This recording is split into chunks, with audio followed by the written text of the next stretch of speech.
kita mau bersinergi dalam menyelesaikan ini semua. Karena yang pertama adanya pemerasan, menyebutkan dengan gamblang nominal 27 juta rupiah.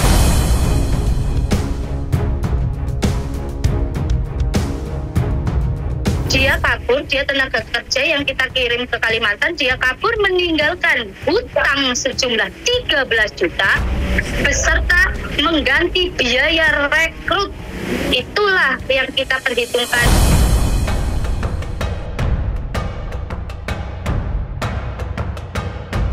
Untuk selebihnya, Ibu masalah klarifikasi terkait ini itu bisa langsung ke jalurnya ya, ke PPA atau ke pihak yang berwajib Bu gitu. Karena ini sudah dilaporkan gitu, sudah berjalan. Itu aja sih Bu.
Assalamualaikum warahmatullahi wabarakatuh.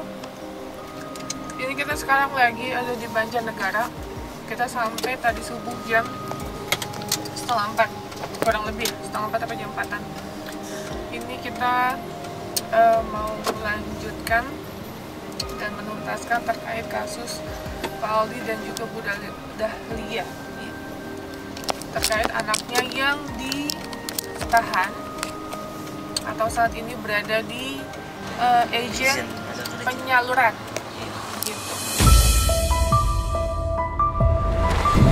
Nah, jadi sekarang kita sudah janjian sama Dinas Sosial dan PPA-nya terkait pengambilan anak Bapak dan Ibu ini. Nah, Ibu gimana kemarin terakhir? Saya dapat info katanya banyak yang nggak sesuai omongannya. Yang mana tuh? Nggak sesuai gimana Bu? Kata saya kan udah jujur. Jujur saya jujur semua. Oh, itu terkait yang 13 juta itu maksudnya apa? Makanya itu saya nggak ngerti itu juga. Tiba-tiba 13 juta, terus anak di total semua biaya 27 juta. Saya dari situ bingung teh. Kayak kemarin itu kesana itu kan sama Wah itu sempat telantar ya teh. Dari Banjar sampai Pulau Kerto jalan. Itu rencananya mau cara keluargaan saya gimana ya teh, mau sekalian minta maaf gitu. Cuman saya bawa saudara dari Bulupin Bu. Nah dia itu katanya katanya teh nggak takut katanya dengar suaranya Eti, katanya Bu Eti apa denger kayak gini lah katanya. Takut katanya, ya udah. Takut kenapa? Nggak tahu katanya, takut katanya dia ada down katanya dia teh. Namanya Adudi, saudara saya. Dari situ loh dia merincian totalan tersebut teh. Padahal Aldi mah sama istri nggak totalan, nggak niat. Saya ibaratnya mau pasrah, mau cara kekeluargaan karena gimana ya teh, baik-baik. Yang saya kesana itu kan ngajak saudara nemenin gitu, gimana gitu. Malah dia nggak ada, kata ngomongnya dia ngedon, yang katanya takut katanya mau Bu Eti, katanya ya udah dari situ nggak bisa ngomong, diem aja dari situ. Ya udah kita nungguin lah, nah udah pulang aja lah kayak gitu mah. Pulang juga sampai telantar jalan dari Pulau Kerto teh. Ini video ada di HP teh. Itu yang mana? Yang sebelum saya datang kan? Iya sebelum sesudah saya datang. Sebelum teh. Ini sudah saya datang kan katanya kalian diminta datang ke sana. Iya, ke sana teh. Terus? Terus saya ngomong dulu sama kakak ipar. Nah, kakak ipar saya katanya jangan, nunggu teteh Nopi aja katanya. Nunggu Teh Nopi, kata saya jangan nurut. Katanya ya udah saya nurut apa kata kakak ipar gitu. Nunggu Teh Nopi aja sampai Teh Nopi dateng lah gitu. Enggak. Nah ini kalian datang ke sini udah bawa perlengkapan bayi? Udah Teh. Bawa apa aja? baju, jaket sama gendongan. Susu? Enggak tuh. Botol? Enggak tuh. Susu botol kan ada di sana semua Sama teh. situ semua tuh.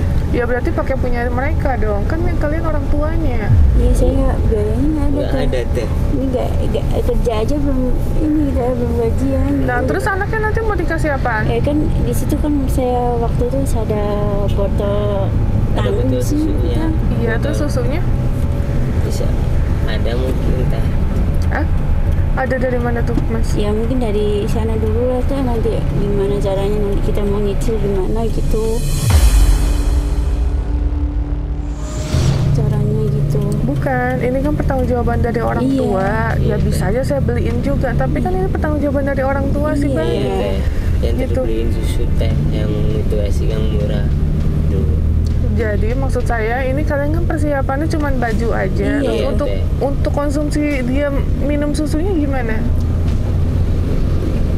Begitu kita saya bingung. Kenapa nggak ngomong dari tadi malam? Enggak enak sama teteh. Teteh kan capek gitu. Nah terus ini gimana kalian mengambil anak kalian mampu apa enggak? Insya Allah. Jangan sampai diambil malah ditelantarin loh. Enggak lah Enggak, kita. Teh. Kalau Saya kan misalnya- niat kerja mau masa depannya anak teh gitu. Tapi kalau misalnya kalian udah ambil kalian telantarin, saya Enggak, laporin kalian loh. Iya enggak lah teh. Beneran? Saya bener-bener mau itu lah teh. Kita Masa depan pantau. anak lah teh. Kita pantau, tapi kalau misalnya Iya. ditelantarkan kita laporin. Iya, Nanti Teh. bikin draft juga kalau mereka yang mau mengambil dan siap bertanggung jawab. Kalau ada apa-apa sama anaknya ya udah berarti salah orang tuanya itu aja. Iya teh. Saya makanya kita berdua bekerja teh buat masa depan anak gitu. Saya nggak mau ngantarin anaknya buat apa teh gitu. Malah saya dirumpin, digosipin teh pulang ke kampung sendiri, katanya saya dijual anak katanya teh. 45 juta ngejual anak kata saya. Ngapain anak dijual, diadopsi kata saya. Ya digosipin ya. Itu gara-gara saudara Terus selama saya kalian kemarin itu nggak kerja emang? Kerja kak teh. Terus? kerja cuman ya gitu teh. Kadang Tapi suami saya serabutan. Kalau saya Serabutan, mah teh. nginep teh. nginep teh. Buat beli susu aja masa nggak bisa? Insya Allah ada teh susu mah. Belum gajian teh saya mah. Baru teh. Saya baru masuk teh. Kerja apa emang? Saya ART teh Di di Lego. Saya di Lego. suaminya di mana? Kuliner teh serabutan. Serabutan teh. Apa aja lah gitu teh, bersih-bersih kadang. Ini lagi nggak enak badan, lagi sakit teh Nopi, denger teh Nopi katanya pas itu Datang alhamdulillah Datang, disemang-semangatin buat langsung jemput anak. agak sehatan.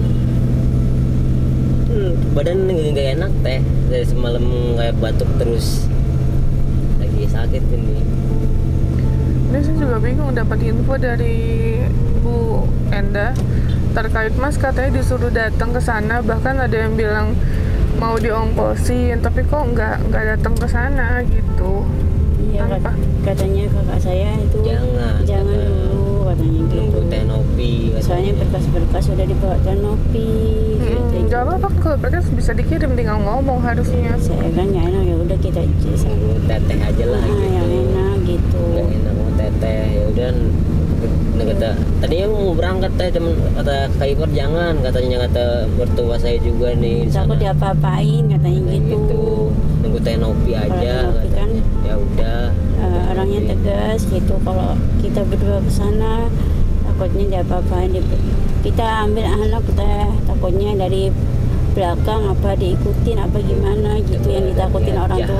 jahat gitu, Oh, kalian teh. takut kan kalian benar, kenapa harus Iya, takut? makanya itu Takutnya arah pulangnya teh. ada pulangnya itu. Pulangnya pas sudah Bukan, selesai. ketika kalian merasa benar kenapa harus takut segala sesuatunya. Kalau saya berjuang untuk anak, saya mati-matian, mau saya diapain juga saya ambil tuh anak. Iya. Iya Gak sih. usah ada takutnya. Sama-sama makan pikirannya nasi orang kok. tua kan gitu teh, jadi kita mikir 2 kali. Terus rundingan sama kakak saya katanya udah. Bukan orang tua, itu kan anak kalian, Iya, bukan anak orang tua itu. kalian. Saya mau Gitu. udah Nah, mereka. jadi intinya Mbak Mas, saya di sini netral ya. Saya nggak Iya. mau memihak ke kalian, walaupun Iya. kalian yang info, saya juga nggak mihak ke sana. Saya di Iya, sini teh. hanya menjadi penengah karena saya dapat info juga yang masuk dari sumber-sumber yang memberikan bukti gitu bahwa ya kondisi anak selama ini juga sangat tidak dirawat selama sama kalian gitu.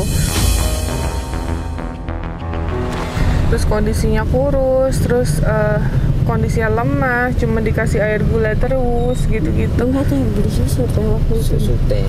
Itu karena saya emang mau berangkat ke Kalimantan, emang iya teh.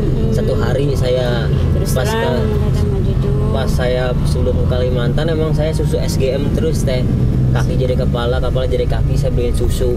Yang penting anak susu gitu. Susu SGM yang kecil-kecil itu teh. Yang penting anak susu aja udah gitu. Saya mau nggak apa-apa nggak makan juga sama istri, yang penting anak susu gitu. Kalau habis kakaknya yang beliin. Gantian gitu, ntar kayak kerja lagi. Yang penting anak susu gitu. Nah, tapi kamu udah siap belum ini mau ngambil anaknya? Siap teh. Siap teh. Tapi siap mental, tapi secara materi tidak siap. Bahaya juga sebenarnya. Itu soalnya jujur ya guys, aku nanganin kasus kemarin. Anaknya itu diambil sama mantan suaminya. Akhirnya dia ngadu sama saya, si istrinya ini. Kita ambil nih, kan dititipin sama mertuanya. Mertuanya mengizinkan, mertuanya bilang udah nih ambil aja nih, saya juga nggak butuh, kata dia gitu. Diambil nih bayinya sama si istrinya ini. Selang 1 bulan, nggak lama, pokoknya 1 bulan kurang atau 3 mingguan, anaknya meninggal, dehidrasi gitu, karena tidak ada gizi, tidak ada nutrisi, dan kondisinya juga memprihatinkan banget si bayinya ini, sampai matanya celong, sampai lemes banget, pucet. Bahkan kata dokter ini dehidrasi udah cukup lama gitu. Makanya kayak gini-gini buat aku trauma, jadi harus lebih berhati-hati walaupun orang tuanya. Tapi kalau orang tua yang menelantarkan, ya lebih baik kan dia udah sama orang sebenarnya, gitu. Jangan sampai keegoisan itu membahayakan anak-anak jadi korban. Cuman bilang iya mampu ya siap dia siap, tapi ternyata hasilnya 0. Gitu. Makanya nanti akan ada survei dari Komnas Perlindungan Anak terkait anak yang nanti akan diambil. Surveinya sampai beberapa bulan, kalau misalnya emang kondisi orang tua tidak layak dan tidak mampu, anak akan diambil gitu, biar diurus sama negara, karena anak memiliki hak untuk hidup layak ya, gitu ya.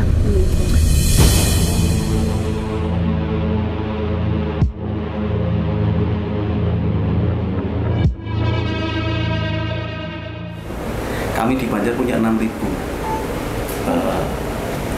PMKS ya Mbak Eni. Masalah kesehatan sosial teknologi. Jadi yang ini keseharian buat kami menghadapi yang masalah seperti ini. Dan yang paling memprihatinkan buat kami rekan-rekan disabilitas. Ya, makanya tadi saya dengan Teh Novi concern ke ODGJ itu luar biasa. Itu saudara yang paling membutuhkan. Kalau kita nggak peduli itu mereka kehidupannya, ya kan Teh. Makanya ya keprihatinan kita paling dalam itu terhadap mereka kan saudara-saudara yang ODGJ. Jadi tetap semangat Mas Aldi. Sekarang kerja apa? Saya serabutan, karena lagi libur Pak, badan lagi meriang, lagi sakit. Tapi pernah kerja? Kerja, serabutan. Belum pernah kerja ini nggak? Kayak misalnya jadi karyawan gitu? Karyawan belum pernah sih, Belum pernah. paling serabutan Pak. Mbak Dahlia juga? RT Pak. Oh iya. Berarti itu sebenarnya sangat berhak untuk mendapatkan bantuan tadi. PKH, JPST, itu semua program-program bisa diakses. Kalau memang yang nggak bisa itu kalau karyawan Teh Novi. Karena dalam satu keluarga itu ada yang punya penghasilan tetap di atas upah minimum UMR. Itu memang nggak berhak mendapatkan bantuan.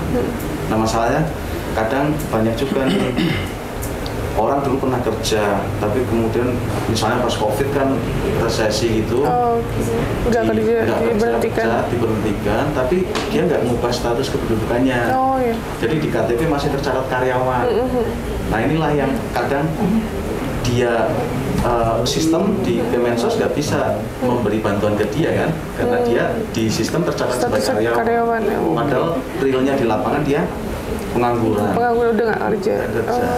Kemudian dia nggak mencari tahu penyebabnya kenapa, sehingga seolah-olah bansosnya tidak dapat karena satu dan lain hal ya. Padahal tinggal perbaiki status kependudukannya. Jadi kuncinya semua bansos adalah kependudukan. Kalau data kependudukan clear, harusnya dapat semua ya. By system itu. Dan Kemensos sudah menyediakan kanal untuk ini Teh Novi, namanya aplikasi Cek Bansos. Mungkin pernah dengar. Jadi di situ semua orang bisa mengusulkan dirinya sendiri, tetangganya dalam satu desa atau keluarganya untuk diusulkan menjadi penerima bansos atau membatalkan. Misalnya saya nih punya tetangga satu desa, dia mampu orangnya, tapi dia terima bantuan kan sering kita dengar itu. Dia bisa masuk ke aplikasi Cek Bansos, laporkan di foto misalnya apa yang menjadi indikator dia mampu, misalnya punya mobil bagus, punya mobil aja udah nggak layak, punya mobil, rumahnya bagus, di foto, upload di aplikasi Cek Bansos itu. Nanti petugas akan turun ke melakukan assessment. Tapi memang syaratnya kita yang mau melapor harus mendaftar dulu supaya bisa melaporkan. Iya, jadi ada akuntabilitasnya gitu. Dan rahasianya identitasnya dirahasiakan. Jadi kalau Pak Aldi kesulitan nanti buka aplikasi Cek Bansos Kementerian Sosial, gampang banget itu, di Google aplikasi Cek Bansos, diinstal, Mas Aldi daftar. Tapi syaratnya memang harus benar dulu itu kependudukannya. Jadi langkahnya nanti untuk ke depan ya, supaya Mas Aldi bisa terbantu oleh negara, perbaiki KTP-nya. Kalau sudah KTP udah oke, aplikasi Cek Bansos, daftar, ya. Jadi nanti mudah-mudahan Mas Aldi dan keluarga bisa terbantu. Setiap bulan ada bantuan dari pemerintah. Tapi ya tidak terus setelah dapat bantuan terus nggak kerja itu nanti akan ada monitoring. Jadi bantuan hanya kalau bahasanya itu last resort lah, itu terakhir untuk mempertahankan kelayakan. KTP-nya sama saya kan di tangan sama izin PTKL ya Mas. Di mana itu? KTP-nya sekarang di mana? Di Bu Eti. Oh, nanti diminta sekalian. Emang bisa Pak? Bisa. Alasannya apa? Nanti kan saya dengar kan ada ini ya, ada. Apa kita mau saja apa gimana? Enggak, nanti diminta aja KTP-nya. Kalau Bu Eti nggak mau memberikan, alasannya apa? Apakah ada perjanjian yang secara hukum mengikat atau tidak? Kalau tidak ada ikatan hukum antara Bapak dan Bu Eti, harusnya nggak ada masalah ya Pak Kris ya. Pak Kris itu pengacara kami. Ya Allah, anakku. Iya, kita cek terus Teh Novi, kayaknya anaknya sehat. Oh, alhamdulillah. Dan nggak ada indikasi kekerasan eksploitasi.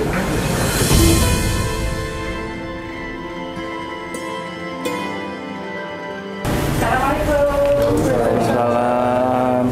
Ini Bu Eti. Iya. Oh ya, silakan duduk di sini Bu Eti. Yuk, ngeliatin ibunya. Saya Adi. Bu. Ya, sebentar Mbak. Iya, sabar. Oke. Ini Ibu Eti yang waktu itu sempat telepon saya. Iya, Pak.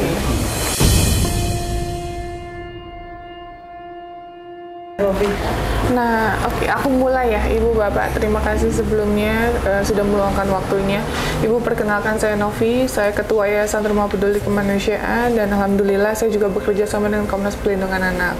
Nah, waktu itu sempat ada laporan dari Pak Aldi dan Bu Dahlia terkait anaknya yang katanya ditahan dikarenakan beliau ini sempat ingin merubah nasib ke Kalimantan, betul ya? Ke Kalimantan.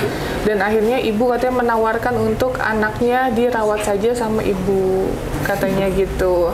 Terus adalah perjanjian, Arbi dokumen dong, tolong.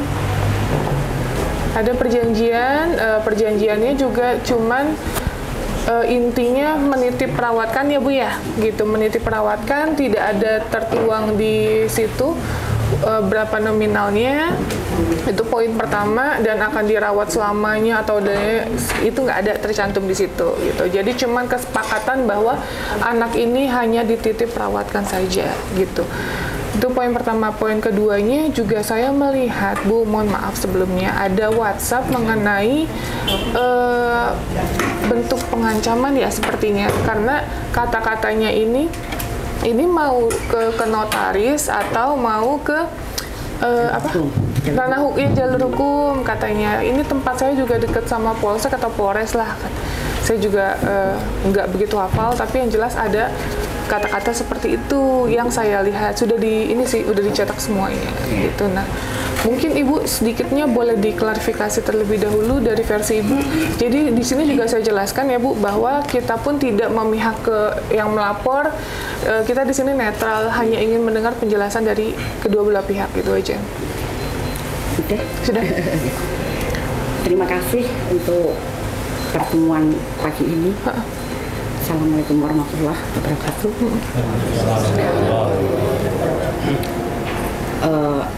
Terima kasih juga sudah memberikan izin terkait klarifikasi daripada Bapak Aldian Syah sampai di tempat saya. Yang pertama, Pak Aldian Syah ini kan bukan tenaga kerja yang saya dapat, tapi dari tenaga kerja yang saya dapat dari petugas lapangan ada di Jawa Barat, yang pada saat itu atas nama Bapak Tantan Setiawan, ya, yang pada saat itu memang bekerja di tempat saya. Jadi kebetulan saya di situ hanya sebagai yang memberi tempat untuk transit tenaga kerja. Untuk SPK pada saat itu atas nama Bapak Hasan kebetulan belum hadir. Terus ketika Pak Aldi datang itu anak ini nangis terus Pak Novi, selama 2 hari nangis terus. Pada hari pertama saya tanyakan, tolong Bu, sini. Pada hari pertama itu sudah saya tanyakan sama Pak Aldi, Bu, kenapa ini kok anaknya nangis terus? Saya gitu. Iya Bu, itu soalnya paman saya itu nggak ikhlas kalau anaknya saya pergi gitu, malah didukunin apa diapain lah, makanya supaya anaknya rewel, katanya gitu. Loh kok gitu? Nah terus malamnya masih nangis terus. Saya bilang, apakah anak ini capek barangkali, karena kan perjalanan jauh. Infonya kan dari Pandeglang ke Banjarnegara. Nangis terus, nangis. Saya bilang, apakah ini capek? Kalau capek biasa dipijit enggak? Saya belum lihat fisik atau badan anak-anaknya ya. Pada saat itu saya tawarkan seperti itu. Terus biasa Bu, nggak apa-apa pijat, tapi nggak punya uang. Gitu. Terus saya telepon Ibu Yuni, ya, telepon Ibu Yuni. Pada saat Ibu Yuni sebagai tukang pijitnya itu, yang ngurut bayi. Ya ingat saya. Terus kemudian karena itu waktunya sudah malam, Bu Yuni kan tidak bisa hadir. Mohon maaf Bu, saya tidak bisa datang ke situ, paling besok, gitu ya. Terus saya bilang, ya udah kalau kayak gitu Pak Aldi, ini paling besok. Nah ini kan masih nangis terus. Kemudian dia ngobrol dengan tenaga-tenaga kerja yang lainnya di ruang tengah.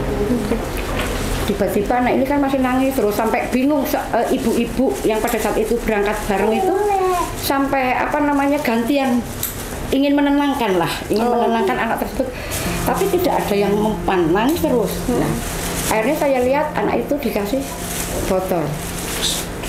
Nah, istri dari Pak Tantan itu, Bu Erna itu menyampaikan ke saya, Bu, itu kok anaknya dikasih air putih gitu ya.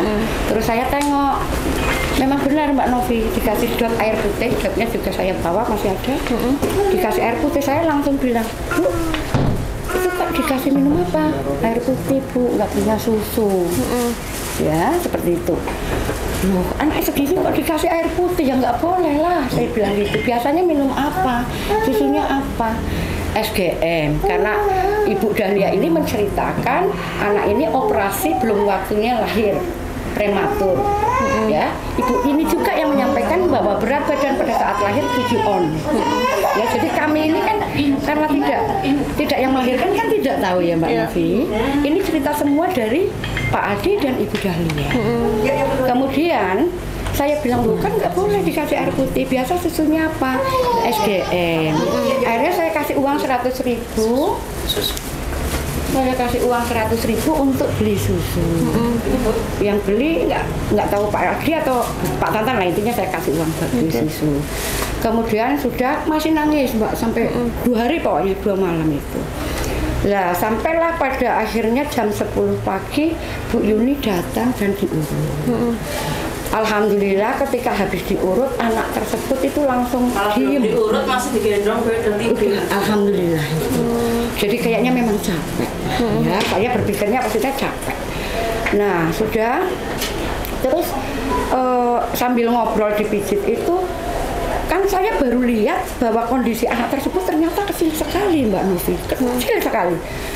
Ya saya nggak tahu berapanya, tapi intinya kecil sekali lah. Untuk ukuran 2 bulan itu menurut saya bukan anak yang sehat. Ya, terus ibu ini saya bilang langsung, memang saya bilang ini pasti ditolak perusahaan karena yang pertama anak yang wajib dibawa di perusahaan itu minimal 1 tahun. Ya. Oh, dibawa perusahaan berarti dititipkan? Di apanya maksudnya? Maksudnya anak dibawa ke perusahaan dititipkan atau gimana? Ada.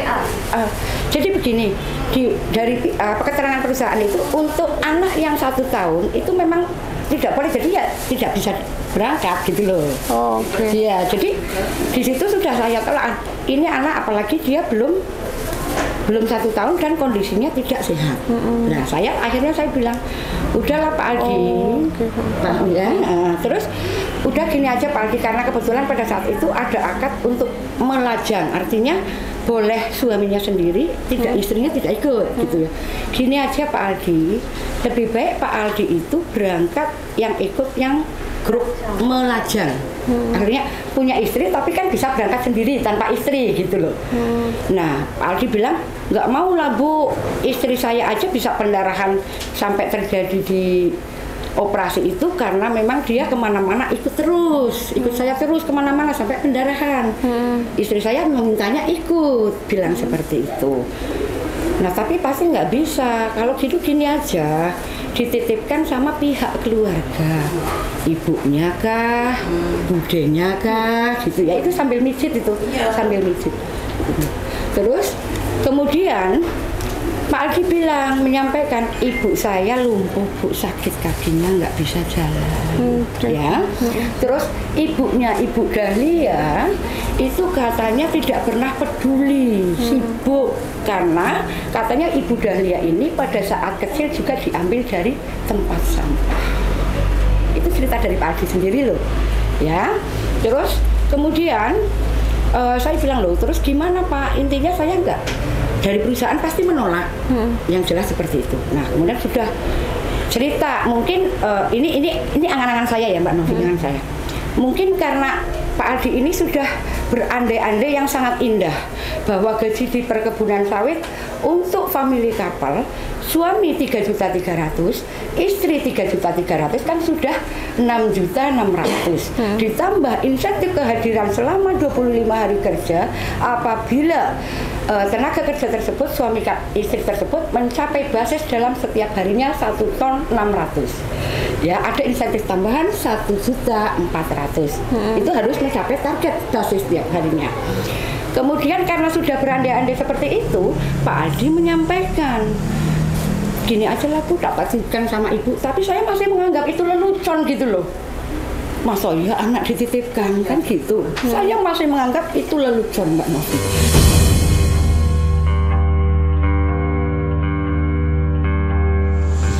Pak Aldi menyampaikan, nanti gaji istri saya kirimkan ke Ibu untuk biaya perawatan Amel dan juga biaya susu tiap bulannya.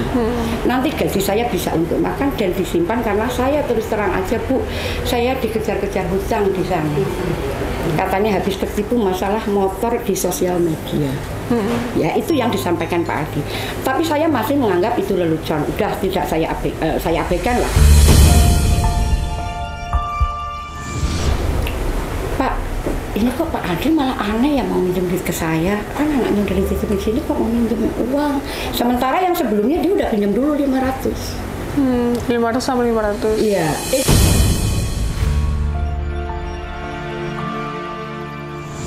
Hasil yang dihasilkan oleh Pak Aldi ini belum memenuhi target setiap harinya. Bahkan Pak Aldiansyah ini dalam 25 hari kerja itu paling bekerja hanya 10 hari. Atau aliasnya mangkir dan bolos.